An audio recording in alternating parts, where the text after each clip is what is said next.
Selamat datang kembali semuanya. Perlombaan untuk menyempurnakan baterai solid state telah melampaui sekadar meningkatkan kinerja. Tujuan terbaru adalah membuat sistem ini dapat didaur ulang sepenuhnya sehingga logam dan elektrolit dapat direklamasi dan digunakan kembali tanpa limbah.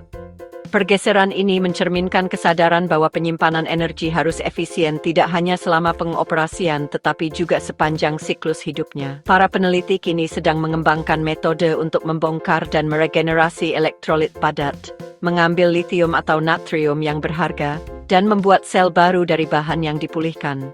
Proses ini mulai menyerupai jalur daur ulang industri untuk logam daripada kimia sekali pakai. Silakan berlangganan sekarang. Baterai solid state berbeda dari sel ion litium tradisional karena mereka mengganti elektrolit cair yang mudah terbakar dengan lapisan padat. Lapisan padat ini bisa terbuat dari keramik, polimer, atau sulfida, tergantung desainnya. Keuntungannya adalah keamanan, stabilitas, dan kepadatan energi yang lebih besar. Tapi, prototipe awal menghadapi tantangan ketika sel-selnya rusak setelah siklus berulang. Sampai baru-baru ini, kegagalan itu membuat daur ulang jadi tidak menarik karena lapisan padat yang rusak sulit dipisahkan. Sekarang, para peneliti di Toyota dan Universitas Oxford telah menemukan cara untuk melarutkan dan membentuk kembali lapisan-lapisan ini melalui rendaman kimia terkontrol yang menjaga strukturnya sambil melepaskan logam yang terperangkap. Inti dari penyimpanan energi daur ulang adalah kemampuan untuk mendapatkan kembali bahan tanpa kehilangan kemurniannya. Di pabrik baterai lithium-ion biasa, massa hitam dari baterai yang dihancurkan memerlukan peleburan suhu tinggi untuk memisahkan kobalt dan nikel. Sistem solid state menawarkan kesempatan untuk melewati langkah itu karena konstruksinya yang lebih sederhana menghindari casing berat dan pengikat yang rumit. Di ETH Zurich, para insinyur telah menunjukkan bahwa pemisahan mekanis dan getaran ultrasonik dapat membebaskan elektrolit padat seperti litium fosfor oksinitrida sambil membiarkan bahan katoda tetap utuh.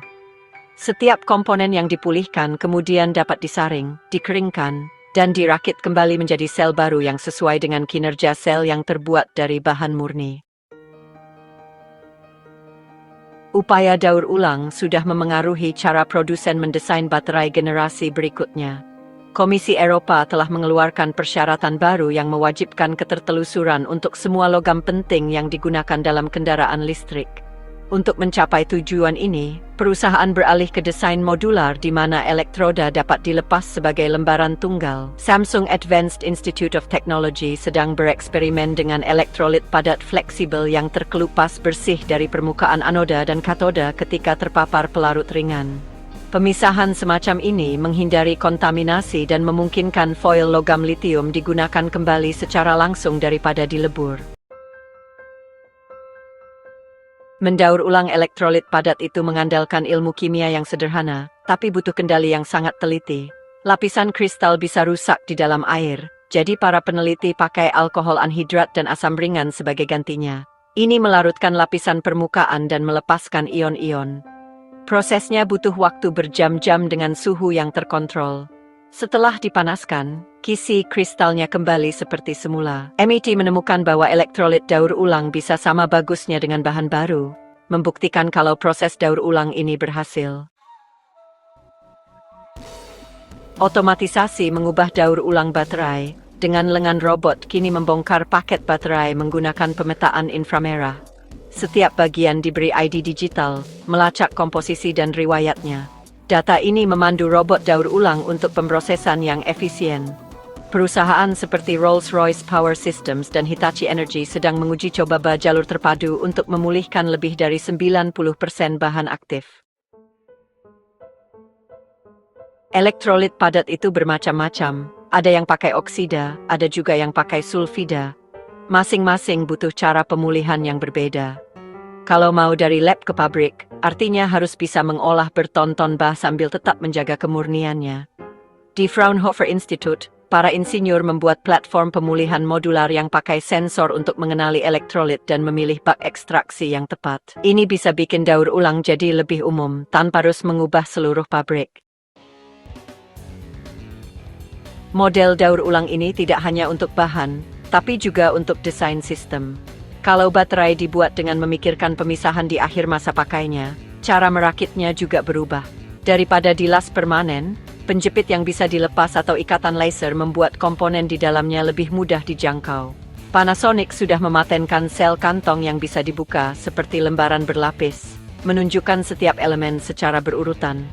Setelah terbuka, sel-sel ini bisa dimasukkan ke jalur otomatis yang akan mengangkat elektrolit, membersihkan elektroda, dan menumpuknya kembali ke wadah baru.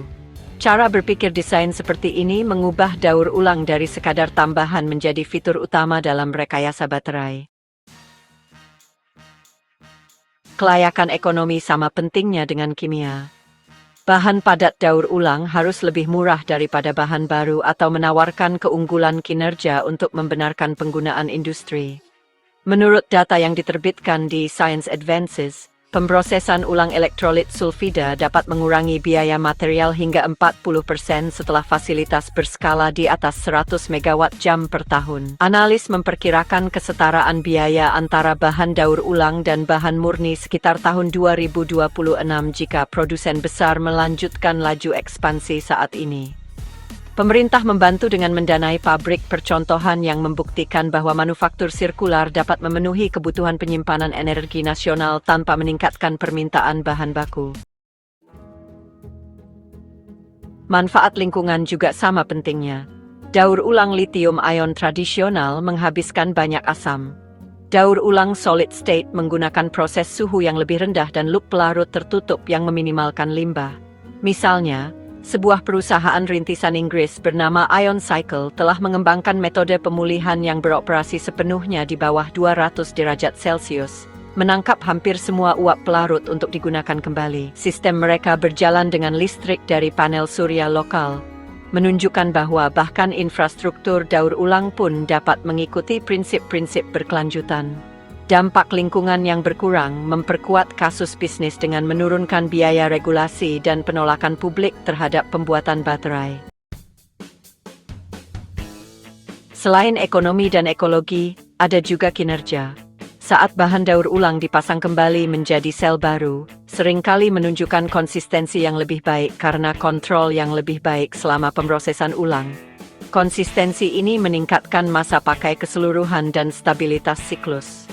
Peneliti di Universitas Stanford melaporkan bahwa sel yang dibuat di elektrolit padat daur ulang mempertahankan 95% kapasitas setelah 500 siklus, dibandingkan dengan 88% untuk sel generasi pertama.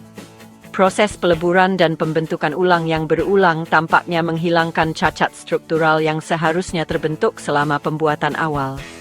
Setiap putaran daur ulang secara efektif membentuk kembali kisi kristal dan memperpanjang masa pakai. Pengembangan sistem solid state daur ulang tertutup juga akan mengubah rantai pasok. Seiring dengan semakin banyaknya negara yang mendirikan pabrik daur ulang di dalam negeri, ketergantungan pada impor lithium dan nikel akan berkurang.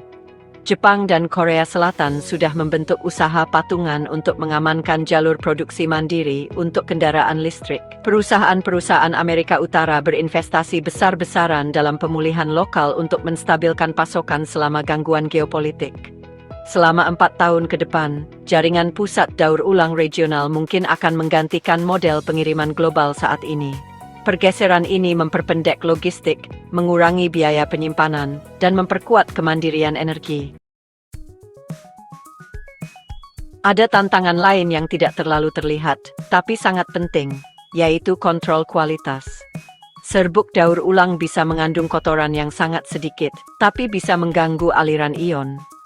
Untuk mengatasi ini, perusahaan memakai spektroskopi canggih dan algoritma pembelajaran mesin untuk menemukan dan memperbaiki kesalahan selama proses pembuatan.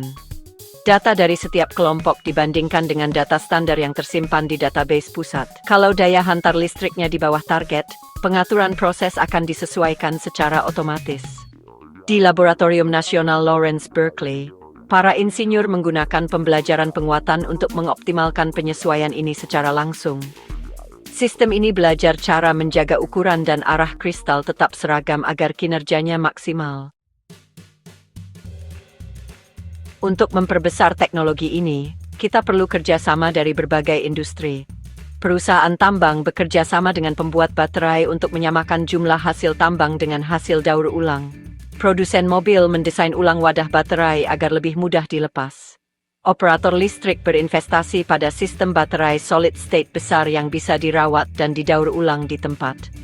Usaha-usaha ini membentuk dasar ekosistem tertutup yang sejati, di mana tidak ada yang terbuang. Seiring waktu, nilai bahan daur ulang akan menyaingi nilai hasil tambang mentah, menciptakan siklus pasokan yang stabil dan terprediksi untuk puluhan tahun ke depan. Walaupun optimisme tinggi, batas teknis tetap ada. Beberapa elektrolit padat kehilangan konduktivitas setelah beberapa siklus pemrosesan ulang karena kerusakan batas butir. Yang lain bereaksi dengan sisa kelembaban selama penanganan. Para insinyur sedang mengatasi masalah ini melalui pelapis permukaan dan metode enkapsulasi yang lebih baik. Demonstrasi awal menunjukkan bahwa lapisan pelindung aluminium oksida dapat mencegah penetrasi kelembaban sambil menjaga fleksibilitas. Penyempurnaan berkelanjutan akan menentukan berapa kali bahan dapat digunakan kembali secara realistis tanpa degradasi. Bahkan daur ulang sebagian pun merupakan kemajuan besar dibandingkan sistem saat ini yang sering berakhir sebagai limbah berbahaya. Dampak yang lebih luas dari baterai solid state yang dapat didaur ulang adalah perubahan total dalam bagaimana penyimpanan energi cocok dalam masyarakat. Alih-alih rantai linear penambangan, manufaktur, penggunaan dan pembuangan, siklusnya menjadi regeneratif. Kota-kota dapat mengoperasikan pusat pengumpulan lokal yang mengembalikan sel bekas ke pabrik refabrikasi terdekat. Jaringan listrik dapat mengelola penyimpanan energi sebagai kumpulan aset yang berputar, terus-menerus diperbarui dengan bahan-bahan yang direklamasi. Dalam model ini, setiap megawatt jam kapasitas tetap berada dalam sistem tanpa batas, mengubah penyimpanan energi menjadi infrastruktur berkelanjutan daripada produk yang dapat dikonsumsi. Inovasi masa depan kemungkinan akan menggabungkan kimia padat dengan teknologi lain yang kompatibel dengan daur ulang. Baterai hibrida yang menggunakan komponen padat dan semi padat dapat menyederhanakan pembongkaran. Manufaktur aditif bisa mencetak lapisan baru langsung dari bubuk daur ulang tanpa peleburan ulang penuh. Kecerdasan buatan akan memandu pemilihan material, memprediksi kombinasi mana yang menghasilkan konduktivitas dan daur ulang tertinggi. Seiring berkembangnya bidang ini, perkembangan ini akan menyatu menjadi platform standar di mana semua komponen diberi tag, dipulihkan, dan digunakan kembali secara otomatis. Konsep limbah akan memudar karena setiap bagian dari sistem energi menjadi terbarukan berdasarkan desain. Pada tahun 2026, kita kemungkinan akan melihat kendaraan listrik komersial pertama yang menggunakan paket solid state yang seluruhnya dibuat dari bahan daur ulang.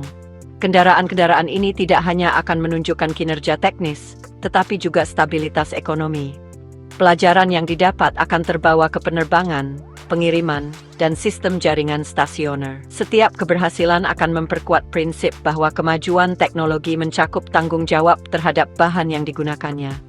Penyimpanan energi siklus tertutup akan menjadi bukti bahwa efisiensi tidak berakhir ketika baterai berhenti menyalurkan daya.